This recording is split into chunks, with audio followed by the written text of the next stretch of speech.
Clear है? इसमें clear है? Yes sir.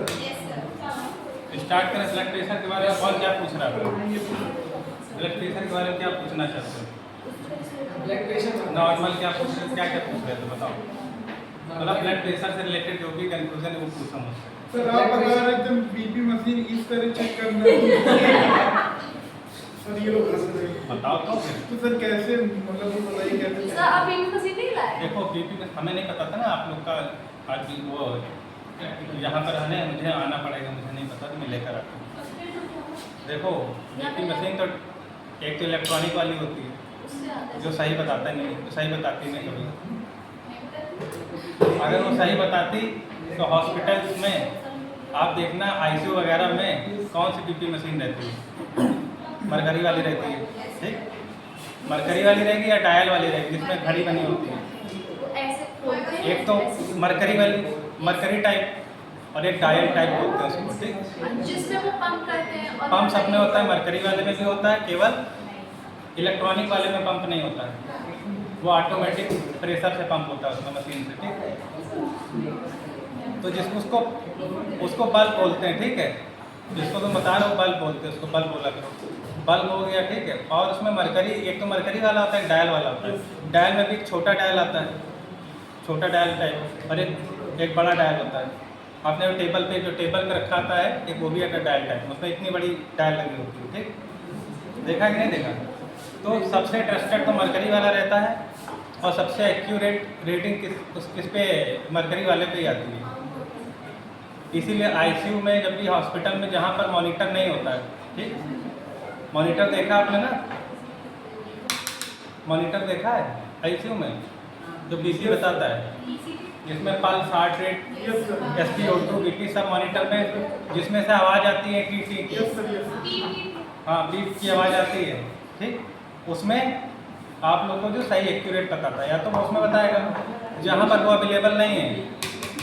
सुनो मेरी बात, क्या लिखा है? इसको बंद लगा दिया। वहाँ पर अवेलेबल जहाँ पर नहीं होती वहाँ पर मरकरी वाली होती है। इतने बड़े स्टैंड में एक पहिए वाला स्टैंड होता है, उसमें मरकरी वाला रखा रहता है, ठीक है? तो मरकरी वाला बेस्ट रहता है, ठीक? अब नॉर्मल बीपी रेंज कितनी होती है इसमें कंफ्यूजन है। WHO के अकॉर्डिंग पहले 120/80 था सिस्टोलिक डायस्टोलिक। WHO के अकॉर्डिंग आजकल स्ट्रेस वाले माहौल में, पहले 10-20 साल पहले जो एनवायरनमेंट था स्ट्रेस का, आजकल तमाम तरह की स्ट्रेस हो गई, जॉब की, ठीक है, पढ़ाई की, हर तरह की स्ट्रेस है। एक तो और स्ट्रेस है, ठीक है? तो 3-4 तरह के स्ट्रेस बड़े बड़े हैं, ठीक है? हाँ 124 WHO ने उसमें सुधार किया है कि आजकल के माहौल में 124/80 हो गया है, ठीक? क्या ये नॉर्मल रेंज है, ठीक? ये एक 18 साल के एडल्ट वुमन का, यंगस्टर का बता रहा हूँ। कभी भी ये कंफ्यूज ना रहो कि नॉर्मल बीपी रेंज, अगर कोई पूछेगा नॉर्मल बीपी रेंज कितनी होती है, तो क्या नॉर्मल बीपी रेंज जो 60 साल के इंसान का है वही 18 साल के इंसान का होगा नॉर्मल बीपी रेंज? सबका वही 124/80 बताओगे। एक पुरुष जिसका 60 साल की एज है, ठीक है, एक 18 साल का लड़का, दोनों बीपी सेम होगा क्या? 124/80 सब में सेम होगा क्या? तो जो सब लोग ये कहते हैं कि नॉर्मल बीपी 120/80 120/80, तो यही थोड़ी ना होता है 120/80।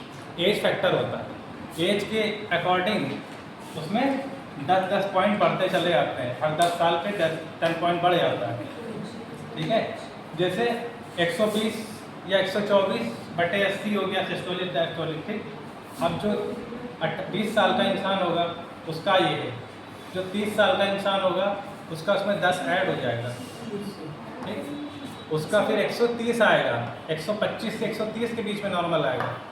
60 साल का इंसान है उसका अलग होगा, इसको 120-130 नहीं, उसका 140 हो जाएगा नॉर्मल, ठीक? अगर किसी भाई घर में पापा हैं या अंकल है, आप उनका बीपी नापोगे, 140/90 आया तो क्या कहोगे? सही नहीं है बीपी, वो नॉर्मल माना जाएगा। नॉर्मल बीपी एज के साथ बढ़ता है, क्यों बढ़ता है ये बताइए अच्छा आप लोग। बीपी ये तो मैंने बता दिया कि नॉर्मल बीपी आप पूछ रहे थे नॉर्मल बीपी कितना होता है, तो नॉर्मल बीपी बता दिया, सबका अलग अलग होता है, एज वाइज अलग अलग होता है, सब में एक नहीं रहता। और मान लो कोलेस्ट्रॉल नहीं है, मान लो एक 60 साल का इंसान है, उसका बीपी, उसका कोलेस्ट्रॉल नहीं है, सारी टेस्ट नॉर्मल है, कुछ नहीं, ना ब्लॉकेज है, ना उसका कोई कोलेस्ट्रॉल है, ना कोई आर्टरी वेन्स में कोई ब्लॉकेज है, कुछ नहीं है। तो क्या कारण हो सकता है? बीपी एक 20 साल के युवक में 120/80 है और 60 साल वाले में 140/90 है। क्या कारण हो सकता है? अगर कोई डिजीज़ नहीं है, कोई तरह की कोई डिफॉर्मिटी नहीं, क्या हम कह रहे हैं एज फैक्टर है। एज फैक्टर समझ रहे हैं? मतलब एज फैक्टर की वजह से उसका बीपी ऑटोमेटिक प्रभावित होगा। क्यों होगा? ऐसा उसकी बॉडी में क्या चीज़ हो जाएगा आखिर उस 60 साल के इंसान में, जैसे कोलेस्ट्रॉल की प्रॉब्लम नहीं है, कोई दिक्कत नहीं, कोई डिसीज़ नहीं है, उसका 140/90 क्यों हो जाएगा? बताइए आप लोग, कोई जानता है? नहीं पता ना। एज फैक्टर में क्या होता है, जैसे जैसे हमारी एज बढ़ती है, जैसे जैसे हमारी एज बढ़ती, क्या होता है, हमारी जो आर्टरी वेन से क्या होती जाती हैं, हार्ड हो जाती हैं। किस किस वजह से हार्ड हो जाती हैं? कोलेजन की कमी से। उम्र बढ़ने के साथ ये झुर्रियाँ क्यों पड़ती हैं, रिंकल्स क्यों पड़ते हैं? कोलेजन की कमी से। और 25 साल के बाद ही पढ़ने लगते हैं। टीवी पे ऐड आता है क्रीम्स का, ब्यूटी क्रीम्स का ऐड आता है, ये आपकी त्वचा की कोलेजन को मजबूत बनाएगा, आपके रिंकल्स को हटाएगा, इस तरह के ऐड आते हैं। Yes sir, yes sir. तो कोलेजन की कमी से जैसे जैसे एज बढ़ती है, कोलेजन की कमी हमारी बॉडी में हो जाती है। कोलेजन कहाँ कहाँ? बॉडी में सब जगह होता है, हर सेल्स में कोलेजन होता है। कोलेजन का काम क्या होता है? कोलेजन का काम क्या होता है? कोलेजन का काम होता है इलास्टिसिटी बनाए रखना, लचीलापन। हमारी बोन में भी होता है कोलेजन, हमारी स्किन में भी होता है। स्किन को खींचने पे खिंचती है स्किन। अगर कोलेजन की कमी होगी बोन में, तो बोन में इलास्टिसिटी कम हो जाएगी। तो उससे क्या होगा? इलास्टिसिटी कम होने से, सुनिए, इलास्टिसिटी कम होने से क्या होगा? कोलेजन के फाइबर, सुनिए, कोलेजन के फाइबर होते हैं, एक दूसरे को पकड़ के रखते हैं, जिससे हमारी स्किन टाइट रहती है, हमारी बोन भी इलास्टिक रहती है। जैसे चोट लगेगी तो आसानी से बोन में फ्रैक्चर नहीं होता है। बुढ़ापे में क्यों फ्रैक्चर होने लगता है जल्दी? और कोलेजन की कमी, इलास्टिसिटी बोन की कम हो जा रही कोलेजन की वजह से। ठीक है, तो हमारी जो आर्टरीज हैं, हमारी आर्टरीज में भी कोलेजन होता है, क्योंकि हमारी आर्टरीज क्या कर सकती है? डायलेट कर सकती हैं, हमारी आर्टरी डायलेट कर सकती हैं और श्रिंक भी होती है। जब हमारा बीपी बढ़ता है तब आर्टरी क्या होती है? श्रिंक होती है, डायलेट होती हैं। जब बीपी हमारा बढ़ जाता है तो उस समय आर्टरी में क्या चेंजेस होते हैं? श्रिंक हो जाती है, डायलेट होती है। बीपी के बारे में आप लोग को भी कुछ नहीं पता है। श्रिंक होती, डायलेट होती है।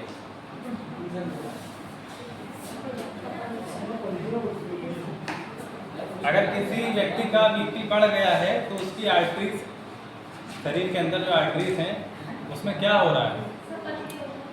पतली हो जाएगी कि चौड़ी हो जाएगी? मतलब डायलेट हो गई। और कोई बताएगा? फिर हम बताएंगे कि आप सही बता रहे, गलत बता रहे।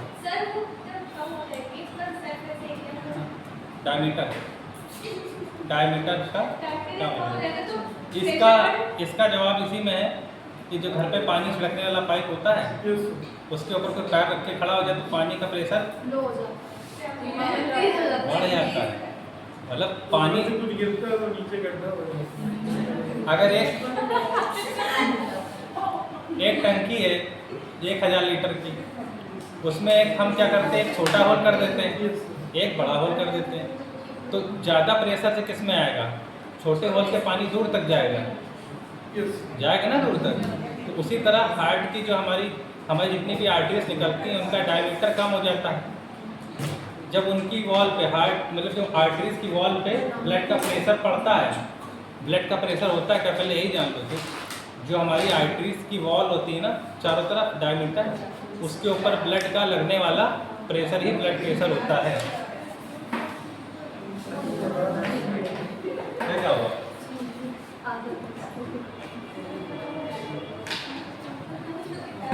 ठीक है, तो ब्लड प्रेशर क्या होता है?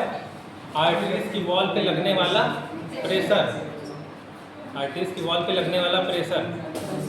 जब यहाँ पर ये बताओ बीपी चेक करते हैं तो कफ बांधना क्यों जरूरी होता है? क्योंकि एक तरफ खून रुका है। देखो प्रेशर वॉल, जो आर्टरी की वॉल है उसके चारों तरफ वॉल पे प्रेशर लगेगा। वो प्रेशर क्या करेगा, मतलब वॉल पे प्रेशर लगेगा ना, अप्लाई होगा, उसको हम लोग कफ से क्या करते हैं, रोकते हैं। रोकने पे क्या वही प्रेशर किस पे अप्लाई होगा? कफ पे अप्लाई होगा। जैसे जैसे कफ को हम लोग लूज करते हैं, लूज कैसे करते हैं, यहाँ से एयर रिलीज करेंगे तो लूज हो जाएगा। तो वैसे वैसे ब्लड का प्रेशर, टर्बुलेंस फ्लो होता है ना ब्लड का, वॉल्स, हमारा ब्लड जो है वॉल्स पे टकराता है, उसका यहाँ पर अस्कल्टेशन करते हैं ना। बीपी कैसे चेक करते हैं? कफ बांधते हैं, इसमें हवा भरते हैं, उसके बाद क्या करते हैं, स्टेथो लगा के चेक करते हैं ना। कहाँ लगा के स्टेथो? यहाँ पर लगा है ना। तो यहाँ पर क्या होता है, आर्टरी है हमारी, वो आर्टरी में, आर्टरी की वॉल पे जब ब्लड टकराता है टर्बुलेंस फ्लो होता है। ठीक है, टर्बुलेंस फ्लो का मतलब आड़ा तिरछा भागता है ब्लड। एक होता है स्ट्रीम लाइन, अभी हमारा ब्लड स्ट्रीम लाइन फ्लो में चल रहा है क्योंकि उसमें कोई भी अवरोध नहीं, कोई भी रुकावट नहीं है। हम कफ बांधने के बाद क्या करते हैं, उसमें रुकावट डालते हैं। ठीक, रुकावट जब हटाते हैं जैसे, तो ब्लड जो यहाँ पर रुका हुआ था एकदम से भागता है, एकदम से भागेगा। तो भागेगा जब सारे बच्चे एक क्लास से एक ही दरवाजे से सब जल्दी जल्दी भागने लगे तो जब टकराएंगे ना दरवाजे से, क्यों? छुट्टी की घंटी बजती, सारे बच्चे बाहर भागते हैं एक साथ, तो सब टकराते हैं ना, दरवाजे से कोई टकरा रहा है, कोई आपस में टकरा रहा है। इसी तरह ब्लड जब यहाँ से रिलीज होता है तो बॉल से टकराता है, वो साउंड प्रोड्यूस होता है। ठीक, तो वही साउंड हमें जिस पॉइंट से साउंड आना शुरू होता है, कहाँ पर, स्टेथो में सुनाई पड़ता है। ठीक है, जिस पॉइंट पे शुरू होता है वो हमारा सिस्टोलिक हो जाता है, जहाँ पर ड्रॉप हो जाए, जहाँ पर साउंड आना बंद हो जाता है वो हमारा डायस्टोलिक होता है। समझ गए बीपी कैसे चेक होता है? मतलब उसका प्रिंसिपल क्या है? प्रिंसिपल है उसका टर्बुलेंस फ्लो जो है उसका साउंड हम लोग चेक करते हैं बीपी मशीन में। नॉर्मल बीपी सबको पता चल गया, एज वाइज अलग अलग होता है। अब इसमें स्लाइड में देख लेते हैं definition. Blood pressure is the pressure of circulating blood against the wall of blood vessels. पहली लाइन में लिखा है प्रेशर, कौन सा प्रेशर? सर्कुलेटिंग ब्लड का प्रेशर, किसके against? Against the wall of blood vessels. Blood vessels के वॉल पे लगने वाला प्रेशर ही ब्लड प्रेशर कहलाता है। ये समझ में आ गया आपको सबको? सीख लो, समझ लो, आगे काम आएगा। Most of this pressure result from the heart pumping blood through the circulatory system. ये तो सबको पता है, हार्ट पंप करता है ब्लड। और बीपी चेक करने वाली मशीन स्फिग्मोमैनोमीटर या बीपी ऑपरेटर भी बोलते हैं कॉमन लैंग्वेज में। है 3 पार्ट। कौन से पार्ट होते हैं? कप होता है, that can be inflated with air। अब प्रेशर मीटर, ठीक, एक कप होता है जिसको हम लोग एयर फिल करके उसे इन्फ्लेट कर सकते हैं, ठीक, फुला सकते हैं। अब प्रेशर मीटर, मैनोमीटर बोलते हैं, जो प्रेशर मापता है वो मैनोमीटर है। ठीक है, for measuring air pressure in the cuff and a stethoscope for listening to the sound. एक स्टेथोस्कोप की जरूरत पड़ती है साउंड सुनने के लिए। कभी कभी देखा होगा हॉस्पिटल में नर्सेस क्या करती हैं, बीपी चेक करती हैं। अब किसी ने देखा है कि नहीं देखा है, तो स्टेथो नहीं लगाते हैं, ऐसे हाथ रख के चेक कर लेते हैं। उसमें क्या पता चलेगा? क्या पता चलेगा? अगर बिना स्टेथो लगाए हम लोग हाथ से ही चेक करते हैं तो क्या पता चलेगा? पल्स से यहाँ कहाँ पता चलेगी? बीपी कितना पता चले, क्या पता चलेगा? वो लोग चेक करते हैं नर्स लोग, क्या पता चलता है? हाथ लगा के देख लेते हैं, यहाँ से प्रेशर रिलीज करती हैं पंप से, बल्ब से, और यहाँ पर हाथ ये 2 उंगली रख के, 2 या 3 उंगली से यहाँ पर रख के चेक कर लेते हैं और यहाँ से रिलीज़ कर देते हैं। उसमें नहीं देखती, मैनोमीटर में, डायल में नहीं देखती। सिस्टोलिक, केवल सिस्टोलिक पता चलेगा, डायस्टोलिक नहीं पता चलेगा, क्योंकि आवाज़ जब शुरू में ज़्यादा आती है, प्रेशर ज़्यादा रहता है, इसके बाद जैसे जैसे प्रेशर घटता चला जाता है तो आवाज़ भी डिमिनिश हो जाती है। डिमिनिश मतलब गायब होने लगती है, तो वो बहुत हल्की सी साउंड आएगी, वो फिंगर से जो है पता ही नहीं चलेगी, जैसे तो नहीं पता चलेगा। तो सिस्टोलिक पता चल पाता है केवल।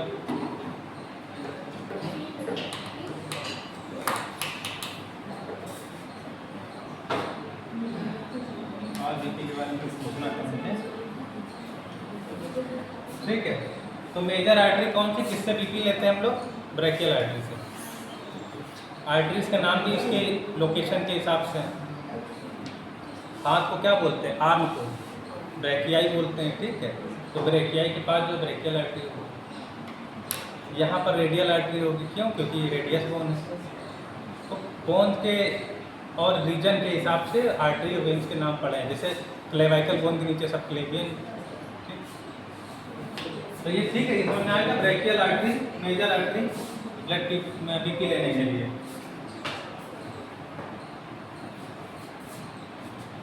आगे बढ़े।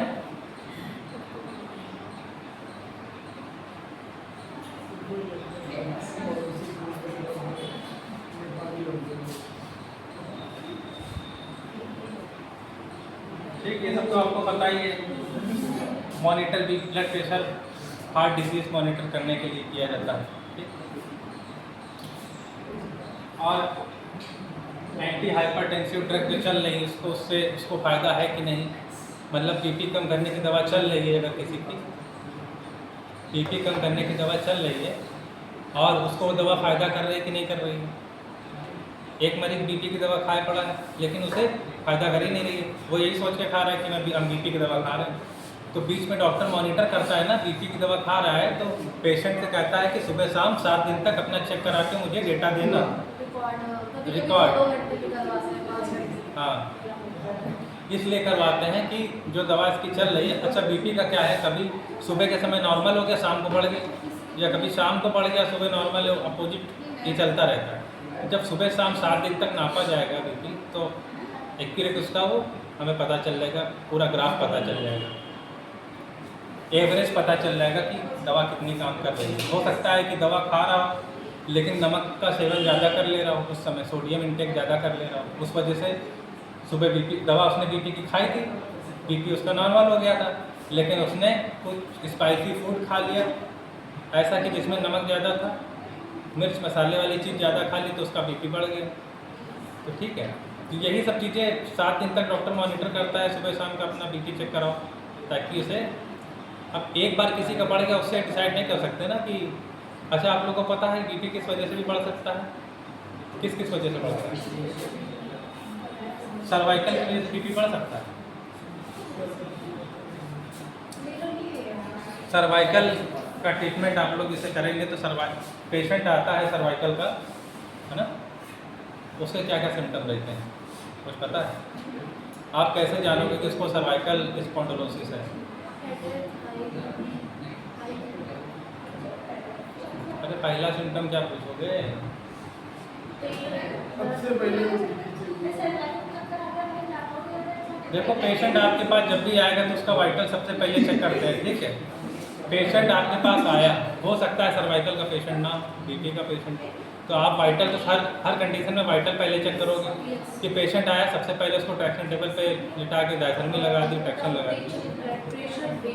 हो सकता है कि किसी और डिसीज़ की वजह से आया हो, कुछ और प्रॉब्लम हो, आपने उसको अपने पास एज अ पेशेंट ट्रैक्शन देने लगे और वहीं बेहोश हो गया, है ना। तो आपको उसका हिस्ट्री लेना है कि पेशेंट जैसे आता है, जब डॉक्टर के पास पेशेंट आता है, डॉक्टर क्या तुरंत उसका इलाज शुरू कर देता है, उससे कहता है 5-10 मिनट बैठिए। क्यों कहता है बैठिए? हो सकता है पता नहीं क्या मेडिसिन लेकर आया हो, कहाँ से भाग कर आया हो, उसको क्या प्रॉब्लम हो। अक्सर जब कोई बीमार होता है सबसे पहले डॉक्टर के पास भागता है, ठीक है। अगर जहर भी खाया होगा तो सबसे पहले डॉक्टर के पास भागेगा, ठीक है। क्या हम गिरेंगे तो डॉक्टर के यहाँ बेहोश होंगे, जाके अपने घर पे होते हैं, वहाँ डॉक्टर इलाज कर देगा हमारा। और वो आपके पास चला गया पेशेंट, है ना, कुछ भी उसके साथ हिस्ट्री कुछ भी रही, कुछ भी मेडिसिन खाया हो सकता है कुछ ऐसा फूड खा लिया हो ऐसा खाना खा के आया जिसको फूड पॉइजनिंग हो गई हो, उल्टी उल्टी कर दे, ठीक, आपके यहाँ दिक्कत हो जाए, आप उसको फिजियोथेरेपी करोगे कि उसका वो ट्रीटमेंट करने बैठोगे?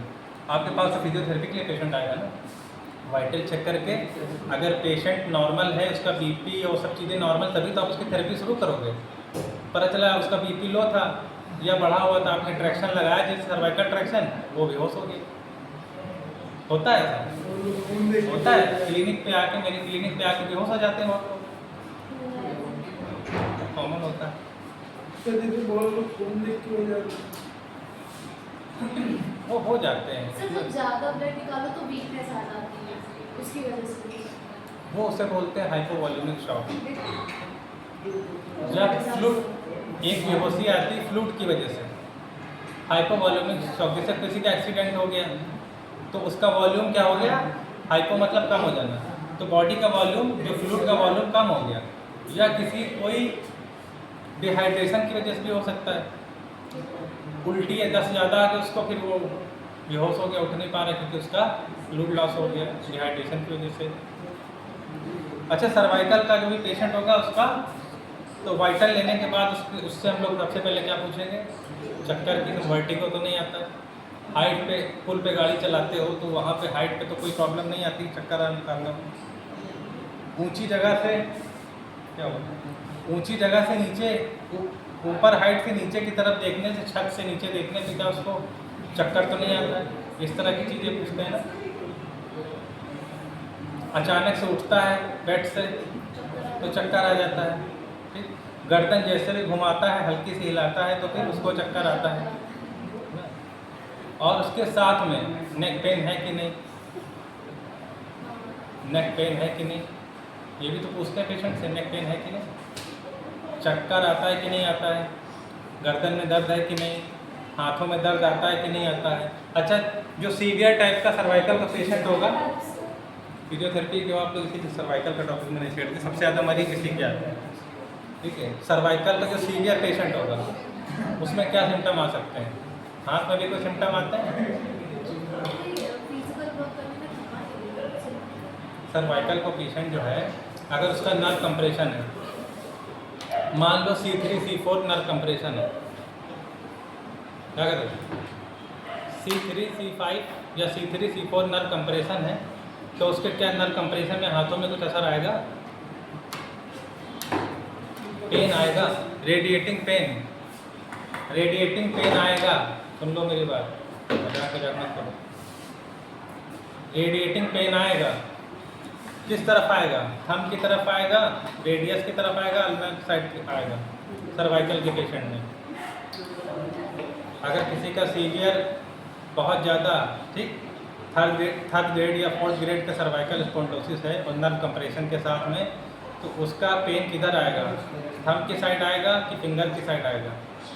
ऐसे थंब की साइड आएगा कि स्मॉल लिटिल फिंगर की तरफ आएगा?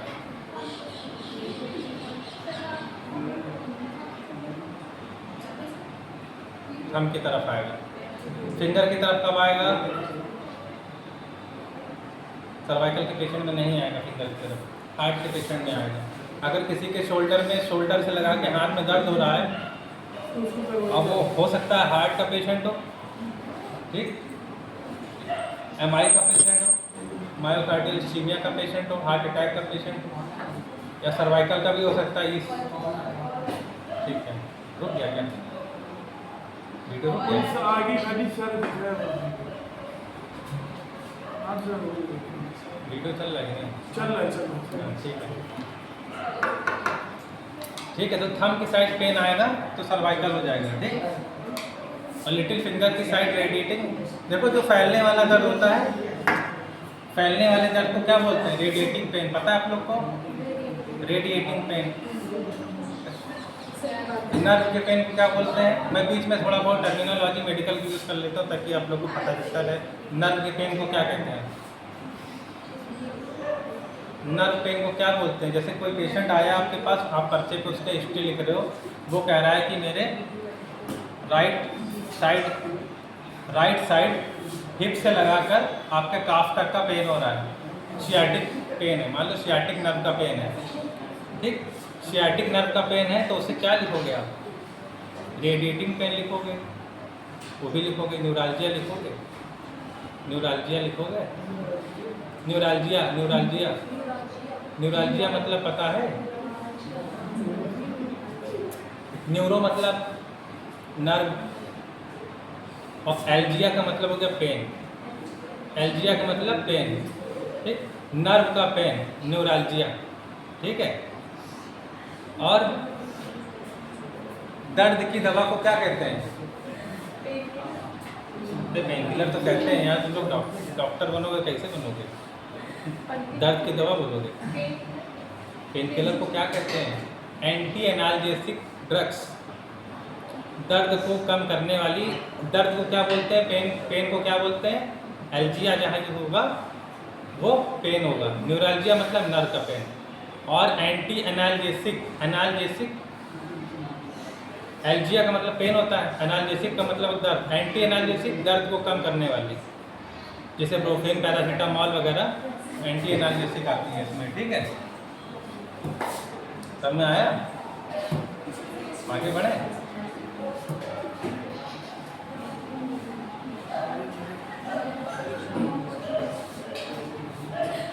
सिस्टोलिक प्रेशर, डायस्टोलिक प्रेशर सबको पता है, ये बात हो गई, ठीक।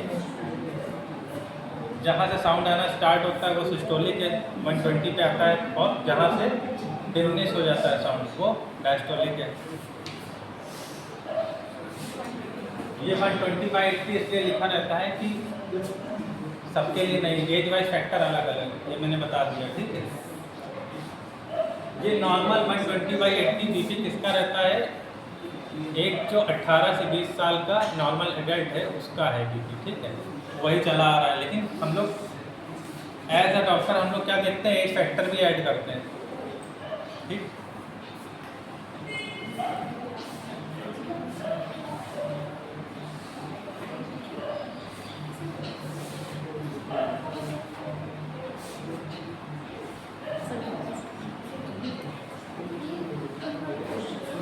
अब ब्लड प्रेशर किन किन चीज़ों पर डिपेंड करता है? एज फैक्टर बताया, और इलास्टिसिटी ऑफ वेसल्स की इलास्टिसिटी पे, कार्डियक आउटपुट पे डिपेंड करता है, ब्लड का वॉल्यूम पे डिपेंड करता है। ब्लड के वॉल्यूम पे कैसे डिपेंड करता है? किसी का ब्लड की कमी है तो उसका बीपी लो हो जाएगा, ब्लड वॉल्यूम भी डिपेंड करता है, ठीक। जैसे एज फैक्टर डिपेंड करता है, ब्लड वॉल्यूम भी डिपेंड करता है, ब्लड की विस्कोसिटी पे भी डिपेंड करता है। जिसका रक्त गाढ़ा है, ब्लड की कंसिस्टेंसी ज़्यादा है, ठीक है, गाढ़ा खून है उसका, ठीक, उसका भी डिपेंड करेगा, ब्लड प्रेशर वेरिएशन आ जाएगा, ठीक। आर्टरी की इलास्टिसिटी उस पर भी डिपेंड करेगा, ठीक। तो 2-3-4 फैक्टर होते हैं जिसकी वजह से बीपी में अल्ट्रेशन आता है। एक 60 साल का पुरुष है वो भी हेल्थी है, दूसरा उसका दोस्त है, मित्र है, वो भी 60 साल का है, लेकिन दोनों के ब्लड प्रेशर का सेम होंगे? दोनों का कोई डिसीज़ नहीं है, लेकिन दोनों को ब्लड प्रेशर में अल्ट्रेशन आएगा ना। वो किस वजह से अल्ट्रेशन आएगा? एज वाइज दोनों की सेम है 60 साल, लेकिन हो सकता है कि एक की इलास्टिसिटी वेसल्स की ज़्यादा और एक की कम। जिसकी इलास्टिसिटी कम होगी तो उसके में कोलेजन की मात्रा कम होगी, उसका बीपी बढ़ा हुआ है। कोलेजन की मात्रा कम होने से बीपी की वॉल्व क्या डायलेट नहीं कर पाती है, उनका बीपी हमेशा ही बढ़ा मिलेगा। तो डॉक्टर उनको कहता है खाना भले छोड़ देना लेकिन दवा मत बंद करना, हमेशा बढ़ा रहता है उनके लिए। अब उनकी क्या करें? उनकी आर्टरी हार्ड हो चुकी है, कोलेजन खत्म हो गया, अब कोलेजन, नया कोलेजन कहाँ से ऐड हो जाएगा उसमें? तो जिनको कम रहता है, जिनका बीपी कम रहता है वो क्या करें? जिनका बीपी कम रहता है तो उनको डॉक्टर बताता है कि आप सोडियम इंटेक ज़्यादा लीजिए, बीपी बढ़ेगा। जब थोड़ा जब आपका बीपी लो होने लगे, वो कुछ ओल्ड एज वाले ऐसे देखा होगा, पेपर पढ़ते पढ़ते सो जाते हैं या चेयर पे बैठे बैठे वहीं सो जाते हैं, ठीक, उनका बीपी लो हो जाता है। चटपटा खाना चाहिए। हाँ, उन्हें स्पाइसी थोड़ा खाना चाहिए, थोड़ा सोडियम, उसका मतलब स्पाइसी इंटेक ज़्यादा लेना चाहिए, ठीक है।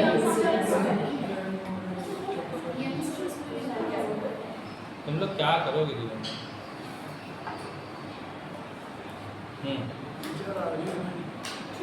पूछो तुम्हीं लोग के काम आते हैं नंबर।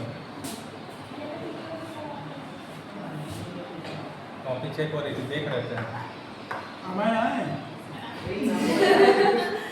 हमारे तुम्हारी स्टोरी तो नीचे है। हाँ, वो तो क्लास में। आज कब बजे? कार्डियक साइकिल पता है आप लोग को? ठीक है, वो बाद में पढ़ना। कार्डियक साइकिल होता क्या है इतना बता दो एक लाइन में, ताकि मुझे थोड़ा रिवाइज होता चले। कार्डियक साइकिल होता क्या है? साइकिल से आप क्या समझ रहे हैं, मतलब क्या होता होगा कार्डियक साइकिल में? साइकिल का मतलब एक जगह से घूम के दोबारा वापस उसी जगह पे आ जाने को क्या बोलते हैं? साइकिल का मतलब क्या होता है? सुनो मेरी बात, साइकिल का मतलब क्या होता है? एक जगह से स्टार्ट होकर दोबारा उसी जगह पे वापस आ जाना और वो रोटेशन चलते रहना। तो ब्लड हमारे हार्ट पंप करता है और पूरी बॉडी में रोटेट होने के बाद वापस कहाँ आ जाता है? हार्ट में। तो एक साइकिल कंप्लीट हो गई, इसी को कार्डियक साइकिल बोलते हैं। कितनी देर का रहता है? 0.8 सेकेंड का। कार्डियक साइकिल 0.8 सेकेंड, 0.8 सेकेंड का होता है, 1 सेकेंड भी पूरा नहीं होता। मतलब हमारी बॉडी का, मगर जैसे हमारे हेड में जो ब्लड है वो 1 सेकेंड से भी कम समय में पूरी बॉडी का चक्कर लगा कर वापस यहाँ आ जा रहा है, ठीक, 0.8 सेकेंड में। ये होता है कार्डियक साइकिल। इसके कई पार्ट्स हैं, वो कार्डियक साइकिल आप जब पढ़िएगा तब उसमें पढ़िएगा। वॉल्यूमेट्रिक, आइसोवॉल्यूमेट्रिक, वो सारे पार्ट्स हैं, ठीक, कार्डियक साइकिल में आता है।